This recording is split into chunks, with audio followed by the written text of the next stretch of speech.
હવે આજે તમારો ભાઈ જાય છે જુનાગઢ કંડક્ટરનું લાયસન્સ કઢાવવા, તો કઈ રીતે નીકળે ને હું તમને કહી, તો ચાલો છેલ્લે સુધી જોવો એટલે તમને લોકોને ખબર પડી જાય.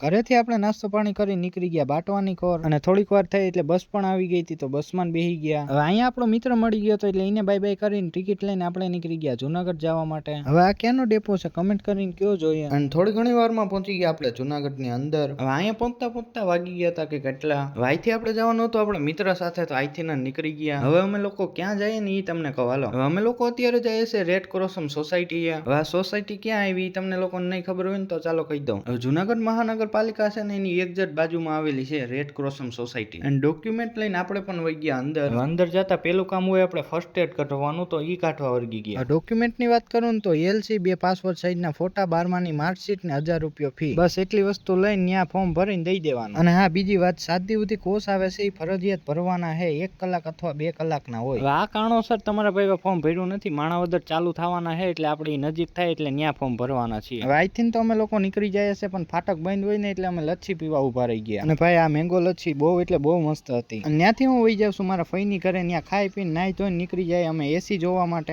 અને અહીંયા તો ઘણા બધા એસી હતા, એમાંથી અમે 42,900 નું એક એસી સિલેક્ટ કરી લીધું. અને અહીંયા ઠંડુ પીને નીકળી ગયા ઘર તરફ. અને થોડીક વારમાં એસી પણ આવી ગયું, પછી ફિટન કરી લીધું ને ચાલુ કરી દીધું. અને પછી હું નીકળી જાઉં ઘર માટે. હવે જ્યારે મારે જવાનું થાય ને ત્યારે જ આ ટ્રેન ને નીકળવાનું થાય. 2 થી 3 વાર ફાટક બંધ હતું. અને પછી તો હું બસમાં બેસી નીકળી જાઉં ઘર માટે. હવે મળીએ બીજા એક મિની વ્લોગમાં, તો ત્યાં સુધી તમારા ભાઈને ફોલો કરી લેજો. Bye bye, Tata, C you.